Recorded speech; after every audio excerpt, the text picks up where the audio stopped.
बिस्मिल्लाहिर्रहमानिर्रहीम। गुमनाम हीरोज़ के मुअज़्ज़ज़ नाज़रीन व सामीन, अस्सलामु अलैकुम। डॉक्टर मोहम्मद उनीब सलीमी के साथ आप सुन रहे हैं देवता। तो आइए बढ़ते हैं कहानी की जानिब। मेरे दिल में वसवसे जन्म लेने लगे। वो औरत एक बार मेरी तन्हाई में आई थी और मुझे खबर नहीं हुई थी। आज भी वो आ सकती है, प्लास्टिक सर्जरी के ज़रिए जना बन सकती है। उसने पूछा, तुम अचानक परेशान हो गए हो, क्या बात है? वो बड़ी बड़ी प्यार भरी आंखों से मुझे देख रही थी। दिल फिर उसकी तरफ खिंचा जा रहा था। मैंने उठकर तमाम स्विच ऑफ कर दिए, फिर बिस्तर में आकर बेड लैंप को भी बुझा दिया। इसके बाद करवट बदल कर उसके तन मन के करीब हो गया। वो मेरे कान के करीब सरगोशी में बोली, क्या मैं वो नहीं हूँ? कौन? मैंने पूछा। वही जिसे तुम अभी रोशनी में ढूंढ रहे थे। मैं किसे ढूंढ रहा था, तुम क्या जानती हो? इसमें जानने की क्या बात है? तुम कभी मेरे चेहरे को छू रहे थे, कभी गर्दन के पीछे देख रहे थे। मैं समझ गई जेना नाम की लड़की कोई और होगी और तुम उसके धोखे में मुझे उठा लाए हो। वो मेरे कान के करीब धीमी आवाज़ में बोल रही थी। जब उसने ये आखिरी फिक्रा कहा कि तुम उसके धोखे में मुझे उठा लाए हो, तो मैं फिर चौंक गया, क्योंकि वो आखिरी फिक्रा उस औरत की आवाज़ और लहजे में था। मैंने उसकी गर्दन दबोच ली। उसके मुंह से आवाज़ निकलने लगी, ऊँक ऊँक। मैंने कहा, जब तक तुम असल आवाज़ में नहीं बोलोगी मैं तुम्हारी गर्दन दबोच कर रखूँगा। वो फड़फड़ा रही थी, सांस नहीं ले पा रही थी। मैंने सोचा कहीं गुस्से में इसे मार ही ना दूं, फिर गला दबाने से यह असली या नकली आवाज़ में भी नहीं बोल सकेगी। मैंने उसे छोड़ दिया, बेड लैंप को ऑन किया। वो लंबी लंबी सांसें ले रही थी। मैं उसकी तरफ पलट कर आया तो वो जल्दी से करवट बदल कर बिस्तर पर लुढ़कती हुई नीचे कालीन पर गई, साथ ही चीखती भी रही, नहीं नहीं, मेरे पास ना आओ, मेरे पास ना आओ, मेरा गला ना दबाओ, मैंने तुम्हारा क्या बिगाड़ा है? वो कालीन पर से उठकर दूर चली गई। जल्दी जल्दी लिबास पहनते हुए कहने लगी, मुझे अस्पताल वापस जाने दो। मैं फ़ौजियों की पनाह में रहूँगी। मैं अस्पताल के बाहर दोस्त और दुश्मन को पहचान नहीं सकती, मुझे जाने दो। वो रोशनी में जना थी, सर से पाँव तक जना थी। मैं परेशान होकर उसे देख रहा था। समझ में नहीं आ रहा था कि उसे क्या समझूं। वो दरवाजे की तरफ जा रही थी। मैंने कहा, रुक जाओ, मैं तुम्हें नुकसान नहीं पहुंचाऊंगा। मैं किसी दरिंदे के पास एक मिनट भी नहीं रहूंगी। वो जाना चाहती थी। मैंने उसके दिमाग पर कब्जा जमाया। वो पलटकर मेरे पास आई, फिर बिस्तर पर बैठ गई। मैंने उसके दिमाग को आज़ाद छोड़ा तो मुझे करीब देखते ही चीख मार कर खड़ी हो गई। मैंने फिर ख्याल ख्वानी के ज़रिए बिठाया, फिर दिमाग को आज़ाद छोड़ा। वो उठकर भागना चाहती थी लेकिन ना भाग सकी। खौफ से थर थर कांपते हुए बोली, तुम जादू जानते हो। अब मैं समझ गई, मैं अपने कमरे में अकेले सोना चाहती थी। तुमने जादू के ज़रिए मुझे इस बिस्तर पर आने के लिए मजबूर कर दिया। मैंने तुम्हें अपना सब कुछ दे दिया, एक जान नहीं दे सकती। मुझे माफ़ कर दो, मुझे छोड़ दो। अब मैं उस पर जुल्म करके पछता रहा था। अगर वो मेरे दिमाग में आने वाली औरत होती तो मैं उसके दिमाग में नहीं जा सकता था, जबकि जना के अंदर पहुंच रहा था और उसे अपनी मर्जी पर चला रहा था। मैंने उसका हाथ मोहब्बत से थाम लिया। वो हाथ छुड़ाना चाहती थी लेकिन छुड़ा ना सकी। मुझे जाने दो, प्लीज़ मुझे जाने दो। मैं हाथ छोड़ूंगा फिर भी तुम नहीं जा सकोगी, ये तुम आजमा चुकी हो। तुम मुझे मारना क्यों चाहते हो? मुझे गलत फहमी हो गई थी। मैं सॉरी कहता हूँ, अपने दिल से खौफ निकाल दो, मेरे पास आओ। वो डरते डरते मेरे पास आई। मैंने अपनी बाहों में समेट लिया, फिर कहा, सॉरी जना, तुम बस मुझे इतना बता दो, क्या तुम्हारी हंसी का अंदाज़ कभी बदल जाता है और कभी गुफ्तगू के दौरान लहजा भी बदल जाता है? वो परेशान होकर बोली, तुम कैसी बातें पूछ रहे हो? मैं ये कैसे जान सकती हूँ कि मेरी कौन सी बात कब बदली है? मैं तो पिछली तमाम बातें भूल चुकी हूँ, लेकिन थोड़ी देर पहले तुम्हारी हंसी बदल गई थी। मैं नहीं हंस रही थी, तुमने हंसने को कहा तो अपनी हंसी सुनाई थी। वो दुरुस्त कह रही थी, लेकिन मैंने उस अजनबी औरत की हंसी सुनी थी। मैंने पूछा, थोड़ी देर पहले बोलते बोलते तुम्हारा लहजा बदल गया था, क्या तुम इनकार करोगी? इनकार करूंगी तो तुम मुझे मार डालोगे। सच बोलो, मैं तुम्हें किसी हाल में भी नुकसान नहीं पहुंचाऊंगा। वो बोली, मैं अपनी आवाज़ में बोल रही थी, मेरा लहजा नहीं बदला था, पता नहीं तुम क्यों ऐसा समझ रहे हो। मैं बुरी तरह उलझ गया। मैंने उसका सर अपने बाजू पर रखकर उसे थपकते हुए कहा, सो जाओ, میں ابھی کوئی بات نہیں کروں گا، مجھے خاموشی سے سوچنے دو۔ میں نے خیال خوانی کے ذریعے اسے تھپک کر سلا دیا۔ مجھے بھی نیند آ رہی تھی، مگر میں بیدار رہ کر سمجھنا چاہتا تھا کہ وہ عورت اب بھی میرے دماغ میں ہے یا میں خامخواہ اس کی موجودگی محسوس کرنے لگا ہوں۔ سونیا کا خیال تھا کہ وہ اب کبھی میرے دماغ میں نہیں آئے گی، لیکن میں ہی اسے سوچتا اور محسوس کرتا رہوں گا، کیونکہ وہ میرے اعصاب پر سوار ہو گئی ہے، میرے حواس پر چھا گئی ہے۔ میں سوچ رہا تھا اور اونگ رہا تھا، پھر مجھے پتہ نہیں چلا کہ کب نیند غالب آ گئی اور میں سو گیا۔ ہاں، میں سو رہا ہوں، گہری نیند سو رہا ہوں۔ نیند میں آدمی بڑبڑاتا ہے مگر ہوش کی باتیں نہیں کرتا۔ جب ہوش کی باتیں نہیں ہو سکتی تو میں اپنی داستان کیسے سنا سکتا ہوں؟ یارو، مجھے معاف کرو، میں نیند کے نشے میں ہوں۔ میں ہوش میں ہوں، میں نے آنکھیں کھول دی ہیں، میرا سر فرحاد کے بازو پر رکھا ہوا ہے اور میں بڑی آہستگی سے اٹھ کر بیٹھ گئی ہوں۔ اس داستان کا ہیرو، ٹیلی پیتھی کا شہنشاہ، طوفانوں کا رخ پھیر دینے والا فرحاد، میری زندگی، میرا مرد سو رہا ہے۔ اسے سونے دو۔ اس داستان کا کچھ حصہ میں سنا رہی ہوں۔ شروع کرتی ہوں اس رب کریم کے نام سے جو بڑا مہربان اور نہایت رحم کرنے والا ہے۔ صاحبو، میں شیخ الفارس مرحوم کی بیٹی ہوں۔ ان دنوں وہ شیخ الفارس نہیں، ایک صحرائی ڈاکو غلام البرکی تھا۔ ایک زمانہ اس کے نام سے واقف تھا۔ امیر کبیر سوداگر اس کا نام سن کر خوف سے لرز جاتے تھے۔ لٹ جانے کے اندیشوں سے نقد رقم اور زیورات لے کر سفر نہیں کرتے تھے۔ اس کے باوجود وہ بری طرح لٹ جاتے تھے۔ جس سوداگر کے پاس نقد رقم نہیں ہوتی تھی، غلام البرکی اسے اغوا کر لیتا تھا، پھر لاکھوں ڈالر وصول کرنے کے بعد اسے اس کے خاندان والوں کے حوالے کر دیتا تھا۔ وہ بے انتہا دولت مند تھا، عیش و عشرت میں زندگی گزارتا تھا۔ جب دولت ہو، طاقت ہو اور جرائم کی دنیا میں برتری حاصل رہے تو آدمی خدا کو بھول جاتا ہے۔ اس نے بھول کر بھی خدا کو یاد نہیں کیا۔ ایک روز اسے اطلاع ملی کہ ملک شام میں ایک بہت بڑی مسجد کی تعمیر کے لیے خاصی رقم جمع ہو رہی ہے، اور شام کے حاکم نے اس مسجد کے لیے ایک نایاب ہیرا عطا کیا ہے تاکہ اسے فروخت کر کے اس کی رقم مسجد کی تعمیر میں لگائی جا سکے۔ اس ہیرے کی قیمت 10 لاکھ ڈالر تھی۔ غلام البرکی کو نقد رقم کے مقابلے میں ہیرے جواہرات سے دلچسپی تھی۔ پیرس میں اس کا ایک شاندار بنگلہ تھا۔ وہ بنگلے کی ایک خفیہ تجوری میں نایاب ہیرے موتی جمع کرتا تھا۔ 10 لاکھ ڈالر کا ہیرا چرا کر لے آنا کوئی بڑی بات نہیں تھی۔ اس نے ایک رات مسجد کے خزانچی کو گردن سے پکڑ لیا اور ریوالور کی نال کنپٹی پر رکھ دی۔ اس سے تجوری کھلوائی، پھر وہ ہیرا لے کر فرار ہو گیا۔ یہ چوری جتنی آسان تھی اتنی ہی اس کے لیے مصیبت بن گئی۔ تمام اسلامی ممالک کے لوگ اس کے دشمن ہو گئے تھے۔ وہ مسجد کا مال چوری کرنے والے کو زندہ یا مردہ گرفتار دیکھنا چاہتے تھے۔ ایسی صورت میں اس کے لیے جائے پناہ نہیں تھی۔ کسی اسلامی ملک میں پناہ لے کر وہ اپنی موت کو دعوت نہیں دے سکتا تھا۔ وہ شام سے لبنان آیا، وہاں سے جان بچا کر ترکی کے شہر استنبول پہنچا۔ استنبول میں بھی موت اس کا پیچھا کر رہی تھی۔ اس کی حالت بالکل ایسی تھی جیسی آج کل سلمان رشدی کی ہے۔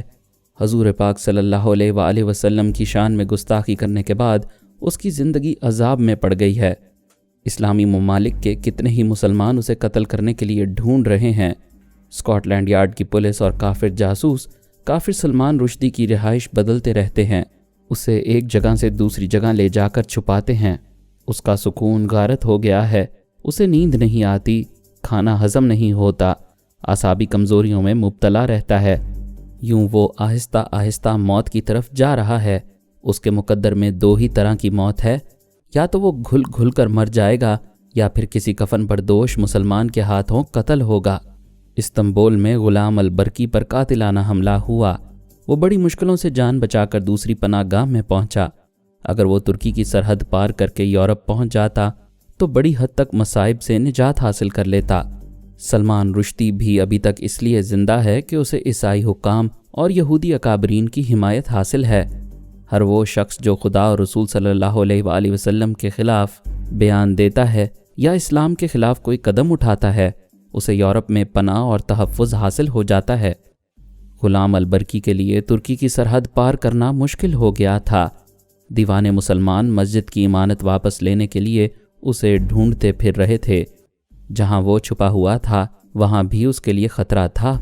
वो रात की तारीकी में छुपता हुआ मशरकी इस्तंबुल का पुल क्रॉस करके मगरिबी इस्तंबुल पहुंचा। वहां से ट्रेन में सवार होकर यूनान से होता हुआ फ्रांस पहुंच सकता था, लेकिन ये इतना आसान नहीं था।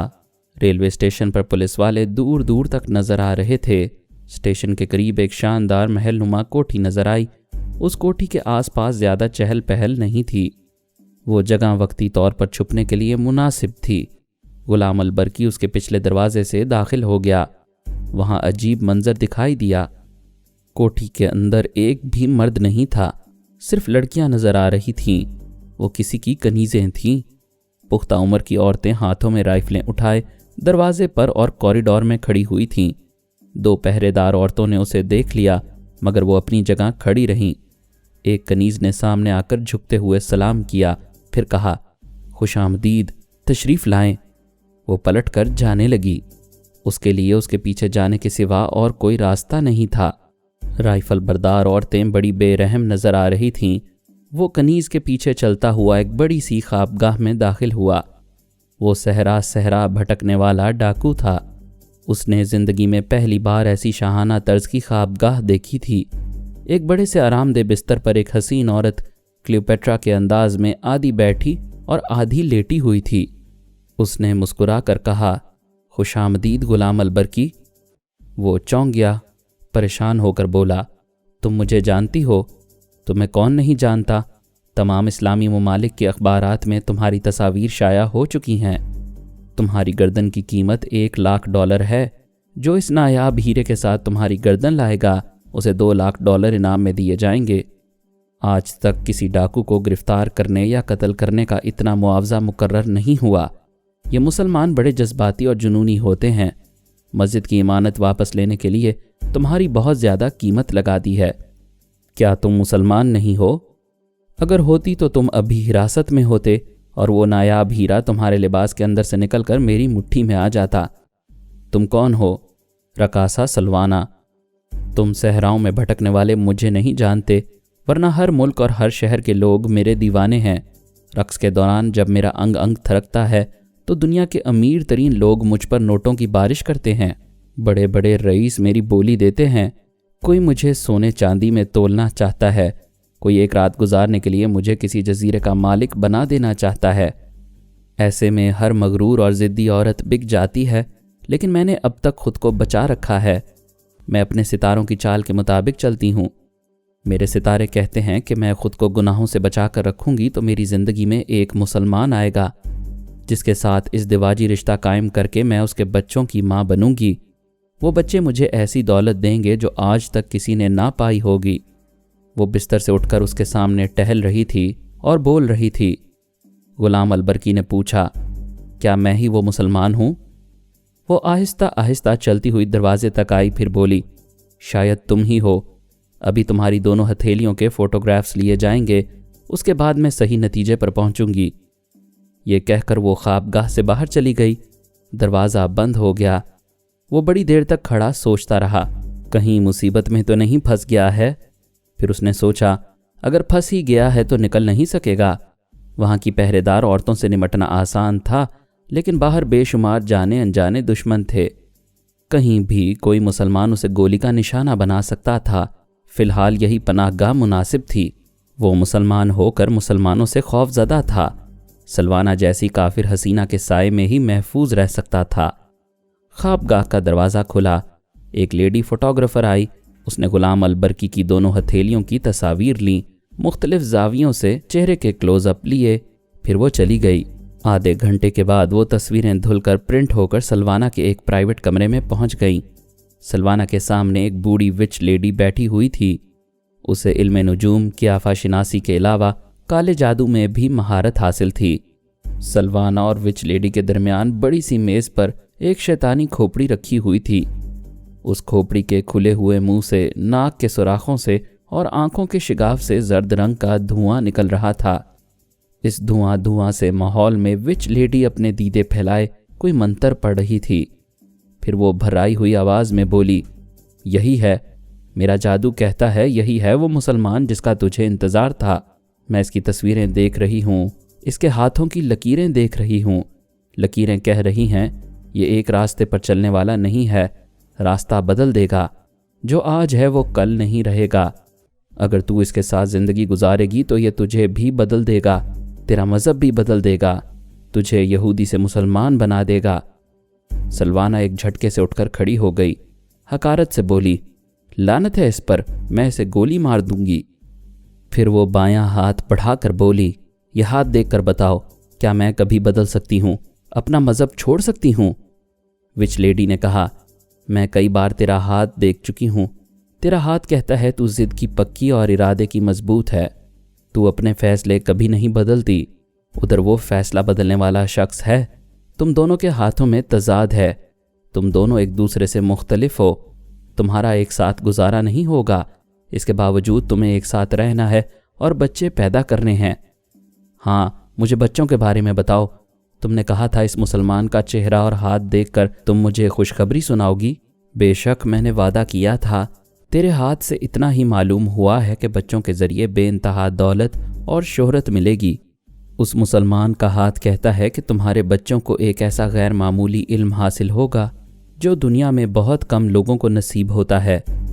آخر وہ کیسا علم ہوگا؟ ایسا علم جس کے ذریعے تیرے بچے چھپے ہوئے خزانوں تک پہنچیں گے اور اپنے دشمنوں کے لیے موت بن جایا کریں گے۔ میرے کتنے بچے ہوں گے؟ 2، صرف 2 ہوں گے، اور دونوں ہی ایک جیسا غیر معمولی علم حاصل کریں گے۔ تم مجھے یہ کیوں نہیں بتاتی کہ وہ کیسا علم ہوگا؟ میں نہیں جانتی، میرا علم مجھے نہیں بتا رہا ہے، پھر تجھے کیسے بتاؤں؟ سلوانہ نے غلام البرکی کے پاس آ کر کہا، تم وہی ہو جس کا مجھے انتظار تھا، آج سے میرے شب و روز تمہارے ساتھ گزریں گے۔ وہ قریب آ کر اس کی گردن میں باہیں ڈال کر بولی، مجھے تم سے محبت ہو گئی ہے، میں تمہاری خاطر محفلوں میں رقص کرنا چھوڑ دوں گی، صرف تمہاری بن کر رہوں گی، اور تقدیر مہربان ہوئی تو جلد ہی تمہارے بچوں کی ماں بن جاؤں گی۔ وہ ہچکچاتے ہوئے بولا، لیکن میں شادی نہیں کرنا چاہتا۔ وہ خلاف توقع بولی، نہ کرو، میں بھی شادی کے جھمیلے میں پڑنا نہیں چاہتی، ہم شادی کے بغیر سچی محبت کریں گے اور بچے پیدا کرتے رہیں گے۔ یہ نہیں ہو سکتا۔ غلام البرکی، مجھ سے بحث نہ کرو، ورنہ تم نام کے ہی نہیں کام کے بھی غلام بن جاؤ گے، میرے ہر حکم کی تعمیل کرو گے، ورنہ پولیس کو یا تمہارے مسلمان قاتلوں کو یہاں بلانے میں دیر نہیں لگے گی۔ وہ مجبور ہو کر بولا، اچھی بات ہے، میں تمہاری بات مان لوں گا، لیکن جائز طریقے سے، یعنی پہلے ہمارا نکاح پڑھایا جائے گا۔ اس نے انکار نہیں کیا، وہ صرف بچوں کے لیے دیوانی ہو رہی تھی۔ جائز رشتے کے لیے غلام البرکی نے جو بھی بات کہی وہ مانتی گئی۔ یوں اس کے ساتھ ازدواجی زندگی کی ابتدا ہو گئی۔ اس نے ماضی میں بڑے بڑے ڈاکے ڈالے تھے، کبھی قانون کی گرفت میں نہیں آیا تھا، لیکن مسجد کی ایک امانت چرانے کے بعد ایک رقاصہ کے جال میں پھنس گیا تھا، ایک بے بس پرندے کی طرح پھڑپھڑا رہا تھا، وہاں سے نکل بھاگنے کا موقع نہیں مل رہا تھا۔ سلوانہ بہت چالاک تھی، اس نے اسی رات پولیس کے اعلیٰ افسر سے درخواست کی تھی کہ اسے ڈاکو غلام البرکی سے خطرہ ہے، لہٰذا اس کے محل کے اطراف پولیس کا پہرا لگا دیا جائے، اس سلسلے میں جو اخراجات ہیں وہ پورے کرتی رہے گی۔ غلام البرکی نے دوسری صبح محل کی مختلف کھڑکیوں سے جھانک کر پولیس والوں کو دیکھا، پھر سلوانہ سے پوچھا، یہ پولیس یہاں کیوں آئی ہے؟ میں نے پہرا لگوایا ہے، میں تمہارے بھاگ جانے کے لیے اس وقت تک پاؤں ہلکے نہیں ہونے دوں گی جب تک میرے پاؤں بھاری نہیں ہوں گے۔ دن گزرتے رہے، وہاں مستقل پولیس والے نظر آتے رہے، پھر کچھ مشکوک افراد نظر آئے۔ سلوانہ نے کہا، میں نے معلوم کیا ہے وہ افراد واقعی مشکوک ہیں، مسلمان ہیں، انہیں شبہ ہو گیا ہے کہ تم یہاں چھپے رہتے ہو، لہٰذا زندہ رہنا چاہتے ہو تو کھڑکیوں کے پاس نہ آیا کرو، وہ تمہیں دیکھ لیں گے۔ وہ محل میں قید ہو کر رہ گیا تھا، صحراؤں کی کھلی فضا میں سانس لینے والا 4 دیواری میں گھٹن محسوس کر رہا تھا۔ اگر اس 4 دیواری سے بھاگنا چاہتا تو آہنی سلاخوں کے پیچھے پہنچا دیا جاتا۔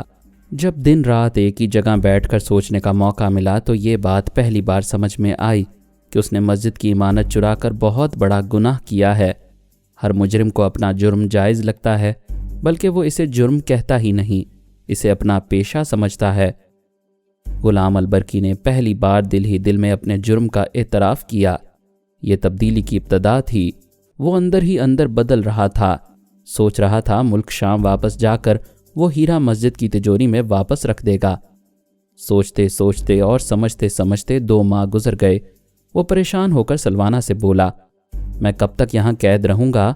मेरा वो हीरा मुझे दो, मैं उसी मस्जिद में जाकर उसे वापस रख दूंगा। वो हंसते हुए बोली, तुम्हारा दिमाग खराब हो गया है। औरत दिल दे देती है, जान दे देती है, मगर जेवरात वापस नहीं देती। फिर वो हीरा तो नायाब है, उसे भूल जाओ। मेरे पास उससे भी कीमती हीरे जवाहरात हैं। मैं पेरिस पहुंचते ही वो सब तुम्हारे हवाले कर दूंगा। सिर्फ वो हीरा मुझे दे दो, मेरा सुकून बर्बाद हो गया है। रात भर जागता रहता हूँ, सोना चाहता हूँ, सो नहीं सकता। मैं बाहर नहीं जा सकता, आज़ादी से घूम नहीं सकता। मैंने अपने अमाल से मुसीबतें मोल ली हैं। वो हीरा वापस कर दूंगा तो कोई भी मुसलमान मुझे कत्ल नहीं करेगा। मैं अल्लाह के अजाब से भी महफूज रहूँगा। वो ज़ोर ज़ोर से हंसने लगी। देर तक हंसती रही, फिर बोली, अरे डाकू, क्या तेरे अंदर इस्लाम वापस आ रहा है? ये हंसने की नहीं, समझने की बात है। मेरे अंदर का इंसान मुझे सता रहा है। फिर तो वो विच लेडी दुरुस्त कहती थी कि तू बदल जाएगा, तेरा मिजाज और तेरा रास्ता बदल जाएगा और तू मुझे भी मुसलमान बनाना चाहेगा। जब मैं पूरी तरह मुसलमान नहीं हूँ तो तुम्हें क्या मुसलमान बनाऊंगा? मैं ईमानदार भी नहीं हूँ, सिर्फ एक ईमान की बात समझ रहा हूँ कि इस हीरे को इसकी जगह वापस पहुँचा देना चाहिए। बकवास ना करो, मैं वो हीरा वापस नहीं करूँगी जो एक नीम मुसलमान को मुसलमान बना दे। कोई दूसरी बात करो। तीसरे माह वो दूसरी बात हो गई। लेडी डॉक्टर ने तस्दीक कर दी कि वो माँ बनने वाली है। सलवाना खुशी से नाचने लगी। उसके गले में बाहें डालकर बोली, आज मैं बहुत खुश हूँ, मेरे पाँव ज़मीन पर नहीं पड़ रहे हैं। बोलो, मैं तुम्हें क्या इनाम दूँ? वो हीरा दे दो, मैं हमेशा के लिए यहाँ से चला जाऊँगा। मैं खुद चाहती हूँ तुम हमेशा के लिए चले जाओ, मगर मैं अभी पहले बच्चे की माँ बन रही हूँ। मेरे मुकद्दर के हिसाब में दूसरा बच्चा भी है और वो बच्चा भी तुम्हारे खून से होगा, इसीलिए तुम नहीं जाओगे। नहीं जाऊँगा, लेकिन तुम वो हीरा मुल्क शाम के हाकिम तक पहुँचा सकती हो। जब वो हीरा अपनी जगह पहुँच जाएगा, तुम पर से इल्ज़ाम उठ जाएगा। तुम्हें कत्ल करने का इरादा रखने वाले वापस चले जाएंगे तो फिर मैं तुम्हें पाबंद बनाकर नहीं रख सकूंगी। तुम महल की खिड़कियां और दरवाजे तोड़कर भाग जाओगे। मैं नहीं भागूंगा। दूसरे बच्चे की पैदाइश तक हम पेरिस में रहेंगे। तो फिर ऐसा करो, दूसरे बच्चे को भी दुनिया में आ जाने दो। जिस दिन वो सही सलामत पैदा होगा, मैं वो हीरा तुम्हें वापस कर दूंगी। इस तरह मेरा काम भी हो जाएगा और तुम्हें भी ईमानदारी दिखाने का मौका मिल जाएगा। वो ज़िद्दी और इरादे की पक्की थी, अपनी ही बातें मनवाती जा रही थी। गुलाम अलबरकी को सब्र करना पड़ा। कहते हैं सब्र का फल मीठा होता है। 9 माह के बाद 2 बेटियां हुईं। दोनों जुड़वां पैदा हुईं। वो एक दूसरे के शाने से जुड़ी हुई थीं। उन्हें ऑपरेशन के ज़रिए अलग किया गया। दोनों एक दूसरे से ज़हनी तौर पर इस कदर वाबस्ता थीं कि अलग किए जाने पर रोती रहीं। उन्हें एक साथ लिटाकर बड़ी मुश्किलों से चुप कराया गया था। उनमें से एक भूख से रोती तो दूसरी भी रोने लगती। एक जितनी मिकदार में दूध पीती थी, दूसरी भी उतनी ही मिकदार पीकर मुतमईन हो जाती थी। वो दोनों बड़ी दिलचस्पियां लेकर पैदा हुई थीं। इधर सलवाना की दिलचस्पियां गुलाम अलबरकी से ख़त्म हो गईं। विच लेडी की पेशीन गोई के मुताबिक उसके 2 बच्चे थे और 2 बच्चियां पैदा हो गई थीं। अब गुलाम की ज़रूरत नहीं रही थी। उसने जच्चा खाने से बाहर आते ही पुलिस का पहरा उठवा दिया। उससे कहा, तुम जा सकते हो। बाहर वो अजनबी मुसलमान नज़र नहीं आएंगे जो महल की खिड़कियों से तुम्हें नज़र आया करते थे, क्योंकि वो सिरे से मुसलमान या तुम्हारे दुश्मन नहीं थे, मेरे किराए के आदमी थे। मैंने उनकी ड्यूटी लगाई थी कि वक्तन फ़वक्तन महल के आसपास से मशकूक अंदाज में गुजरते रहें। इस तरह तुम उन्हें अपनी जान का दुश्मन समझने लगे थे। बहरहाल मैं तुम्हें आज़ाद करती हूँ। गुलाम अलबरकी खामोश खड़ा अपनी दोनों बेटियों को तक रहा था। अंदर ही अंदर उसकी दुनिया बदल रही थी। आज तक उसका किसी से कोई रिश्ता नहीं था। सलवाना से भी कोई दिली ताल्लुक ना था, मगर इन बच्चियों को देखकर उनकी तरफ दिल खिंचा जा रहा था। आंखों से देखकर भी यकीन नहीं आ रहा था कि ये मनमोहनी सूरत वाली बच्चियां उसके खून से तख्लीक हुई हैं, और यकीन ना आने के बावजूद अंदर हलचल सी मची हुई थी। वो बिस्तर पर झुककर दोनों को बारी बारी चूमने लगा। सलवाना ने पूछा, क्या मोहब्बत जोश मार रही है? हाँ, मैं बयान नहीं कर सकता कि मेरे अंदर क्या हो रहा है। आज तक मैं इंसान नहीं था, जानवर था। खून के रिश्तों की अहमियत और मोहब्बत को समझता नहीं था। आज खुद ब खुद समझ आ रही है। अपनी समझ को यहीं तक रखो। जितनी जल्दी हो सके बच्चियों से दूर चले जाओ और भूल जाओ कि कभी इस महल में आए थे, और आए थे तो 2 बच्चियों की सूरत में यहाँ छुपने और महफूज रहने की कीमत अदा करके गए थे। अब जाओ। मैं नहीं जाऊँगा, ये मेरी बेटियाँ हैं, अगर जाऊँगा तो इन्हें भी साथ ले जाऊँगा। सलवाना ने राइफल बरदार औरतों को बुलाया, फिर उनसे पूछा, ये बेटियां किसकी हैं? सब ने बारी बारी कहा, आपकी हैं, आपकी हैं। तुम सब जानती हो और गवाह हो कि मेरा एक आशिक रातों को मेरे पास आता था। सब ने कहा, हम गवाह हैं। वो गुलाम अलबरकी से बोली, क्या इतनी सी बात समझ में नहीं आती कि औरत जिस मर्द की तरफ उंगली उठा दे वही उसके बच्चों का बाप कहलाता है, और बच्चों के असल बाप से इनकार कर दे तो अदालत भी उसे बाप तस्लीम नहीं करती। फिर उसने राइफल बरदार औरतों को हुक्म दिया, हमारे मेहमान को महल के बाहर छोड़ाओ, अगर ये जाने से इनकार कर दे तो धक्के देकर निकाल दो, धक्कों से भी ना जाए तो पुलिस अफसर को फ़ोन करो और उसे बताओ मुल्क शाम के हाकिम का मुजरिम हीरे समेत महल में घुस आया है, यहाँ आकर इसे फ़ौरन गिरफ्तार कर लिया जाए। वो कभी सोच भी नहीं सकता था कि एक औरत उसे इस कदर कमज़ोर और बेबस कर देगी। हालांकि ये सोचने समझने की कोई नई बात नहीं थी। अक्सर हालात में औरत ही मर्द को कमज़ोर बनाती है, और अगर तज्जिया किया जाए तो मर्द अपने आमाल से अपनी कमज़ोरियाँ औरत के हाथों में देता है।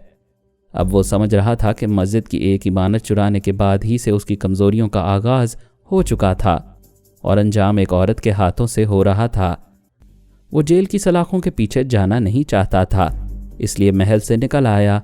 दिल बेख्तियार बच्चियों की तरफ खिंचा जा रहा था, मगर वो दोबारा उन्हें देख नहीं सकता था। अंदर ही अंदर तड़प रहा था, उन्हें ज़बरदस्ती छीन लेने के मुतालिक सोच रहा था, मगर कोई तदबीर काम नहीं आ सकती थी। किसी तदबीर पर अमल करने के लिए रकम की, ताकत की और जहानत की ज़रूरत होती है। उसके पास जहानत थी, रकम और ताकत नहीं थी। वो जिस्मानी तौर पर कमज़ोर नहीं था। एक हीरे की चोरी ने उसकी ताकत छीन ली थी। अगर वो हीरा वापस कर देता तो ज़मीर से बोझ उतर जाता और वो अनजाने कातिलों से महफूज रहकर सिर्फ अपनी बच्चियों को हासिल करने के मुतालिक सोचता और किसी तदबीर पर अमल करता। लेकिन सलवाना ने उसे हीरे से भी महरूम कर दिया था। रात का वक्त था। वो हैट को पेशानी पर झुकाए अपनी दानिस्त में चेहरा छुपाए रेलवे स्टेशन के पास आया। ट्रेन सरहद पार जाने के लिए तैयार खड़ी थी। उसके पास इतनी रकम थी कि वो रिश्वत देकर सरहद पार कर सकता था, लेकिन मासूम बच्चियों को छोड़कर जाना नहीं चाहता था।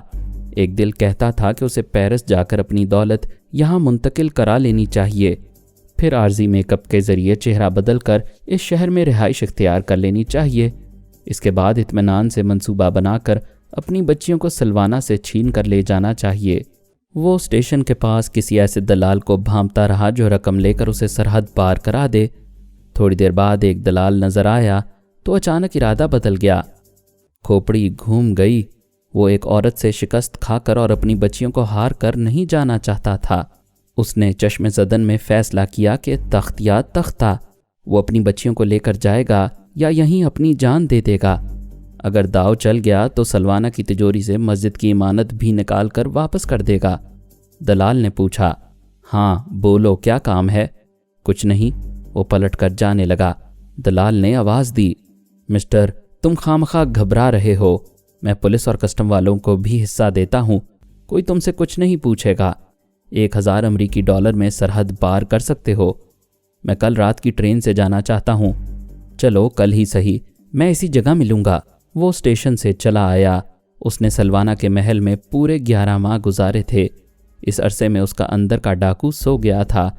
जिस औरत ने 11 माह तक गुलाम बना कर रखा था, आज उसी औरत की एक ठोकर ने उसे झंझोड़ कर बेदार कर दिया था।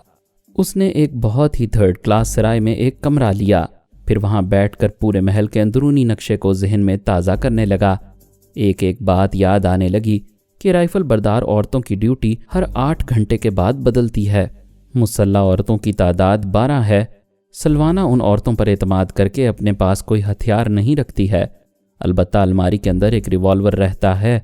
उस यहानी अलमारी में वो हीरा रखा हुआ है। वो तवील अरसे के बाद एक महल में डाका डालने का मंसूबा बनाते बनाते सो गया। दूसरी सुबह उठकर वो बाजार गया। दिन की रोशनी में पहचाने जाने और पकड़े जाने का अंदेशा था। ऐसे ही अंदेशों ने उसे एक औरत का गुलाम बना रखा था। अब वो नडर और बेबाक हो गया था। اپنی جان ہتھیلی پر رکھ کر کھلے بازار میں آ گیا تھا۔ یہ حوصلہ تھا کہ جو ہوگا دیکھا جائے گا۔ اسے حیرانی ہوئی، کسی نے اسے نہیں پہچانا، اگر پہچان بھی لیا ہو تو اسے نظر انداز کیا ہوگا۔ حیرانی اسی بات کی تھی کہ اسے نظر انداز کیوں کیا جا رہا تھا۔ اس نے کیڑے مکوڑے اور چوہے مارنے کی زہریلی رقیق دوائیں لیں، پلاسٹک کی اسپرے گن اور ایک گیس ماسک حاصل کیا۔